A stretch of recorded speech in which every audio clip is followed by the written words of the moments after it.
उत्तर प्रदेश ने उसकी हवा निकाल दी। 400 पार की भी हवा निकाल दी, 80 पार की, 80 में 80 की भी हवा निकाल दी, और 10 लाख पार जो बनारस में उन्होंने कहा था कि इस बार का चुनाव 10 लाख पार का होगा, उस 10 लाख पार की भी हवा बाबा विश्वनाथ की नगरी के रहने वाले हमारे साथियों ने निकाल दिया। सबसे पहले मैं आप सबको, लोकसभा में शानदार हम सब लोग चुनाव जीते, अच्छा परिणाम आया, आप सबका पूरा सहयोग मिला, इसके लिए आप सबको मैं हृदय की गहराई से धन्यवाद देना चाहता हूँ।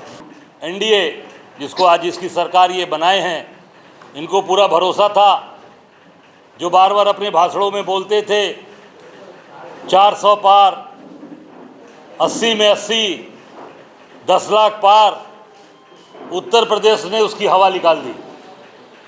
400 पार की भी हवा निकाल दी, 80 पार की, 80 में 80 की भी हवा निकाल दी, और 10 लाख पार जो बनारस में उन्होंने कहा था कि इस बार का चुनाव 10 लाख पार का होगा, उस 10 लाख पार की भी हवा हमारे काशी के बाबा विश्वनाथ की नगरी के रहने वाले हमारे साथियों ने निकाल दिया। निश्चित तौर से हम सब लोग मिलकर इस उत्तर प्रदेश, इस देश को बनाने में अपना काम कर रहे हैं। मैं तो चुनाव लड़ा, बनारस में आप सबका सहयोग प्यार मिला, अपनी पार्टी ने पूरी ताकत लगाई। मेरे एब्सेंस में पूरी कांग्रेस पार्टी में, कार्यालय में हमारे सभी साथियों ने, सभी लोगों ने, विशेष रूप से हमारे नेता विधानमंडल दल आराधना मिश्रा मोना जी ने, हमारे मीडिया के लोग जो यहाँ पर मनीष जी और हमारी इनकी पूरी टीम, सीपी राय साहब और पूरे हमारे प्रदेश के जितने पदाधिकारी, प्रदेश के उपाध्यक्ष दिनेश सिंह जो प्रभारी यहाँ के हैं, अनिल, और सभी लोगों ने मिलकर, हमारे प्रवक्ताओं ने, सुधा जी ने और सचिन, सभी साथियों ने मिलकर काम किया, जिसका परिणाम बहुत ही अच्छा, बहुत ही सुखद आया। हम सब लोगों ने चुनाव के बाद ये तय किया, हमारे राष्ट्रीय नेतृत्व अविनाश पांडे जी, अभी हम लोगों ने पॉलिटिकल अफेयर कमेटी की मीटिंग बुलाई थी 7 तारीख को, उसमें ये तय किया गया कि ये जो भी हम चुनाव जीते और जहां हम चुनाव हारे भी हैं, या हमारे गठबंधन के साथी हमारे जीते हैं चुनाव, समाजवादी पार्टी के और हमारे साथी जो जीते हैं, सभी दल के साथ मिलकर आभार यात्रा, धन्यवाद यात्रा हम 11 तारीख से शुरू किए हैं, जिसका आपने देखा होगा कि पहला एग्जाम्पल, उदाहरण, रायबरेली के अंदर हमारे नेता राहुल जी, प्रियंका जी ने आकर रायबरेली और अमेठी की जनता को धन्यवाद ज्ञापित किया, आभार व्यक्त किया है। दाल के दाम फिर बढ़ गए, अरहर के दाम, आटा पता चल रहा है कि है नहीं, बाहर से मंगाना पड़ेगा, इस देश को गेहूं बाहर से मंगाने पड़ेंगे। तो ये फिर वही जो जहाँ पर ये बात हम लोगों ने उठाया था, फिर देश उसी रास्ते पर चलता चला जा रहा है। फिर पूरी तरीके से देश के अंदर महंगाई, बेरोजगारी और जो आम जनता की आवाज़ जो थी उसको दबाने का प्रयास किया जा रहा है।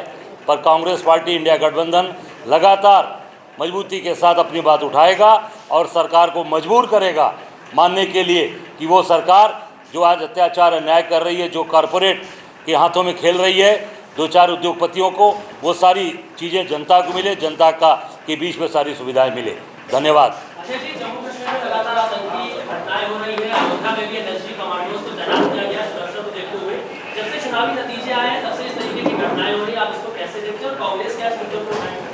नहीं, देखिए, लगातार ये घटनाएं हो रही हैं, लगातार घटनाएं हो रही। सरकार ये कहती है 370 ख़त्म हो गया, और वहाँ के एलजी साहब जो बने हैं वो वहाँ आकर बनारस और गाजीपुर में चुनाव प्रचार कर रहे थे।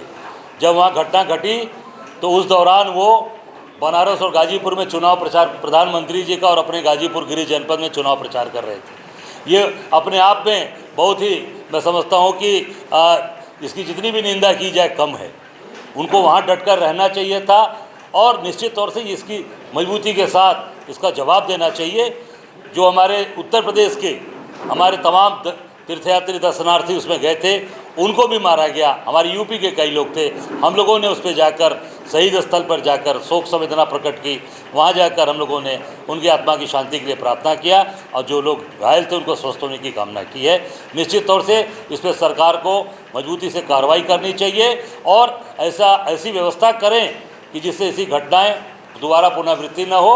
और ज़रूर जो जिनको जिम्मेदारी दी है आपने, वो केवल चुनाव प्रचार में व्यस्त हैं, प्रशासनिक व्यवस्था में और वहाँ की व्यवस्था पर कोई काम नहीं कर रहे। एक चीज़ मैं इसमें जोड़ना चाहती हूँ जो माननीय अध्यक्ष जी ने कही, भाजपा ने 370 के नाम पे पूरे देश में वोट मांगा, पूरे देश में वोट मांगा, पर एक भी प्रत्याशी भारतीय जनता पार्टी ने जम्मू एंड कश्मीर में अपने सिंबल पे चुनाव नहीं लड़ा।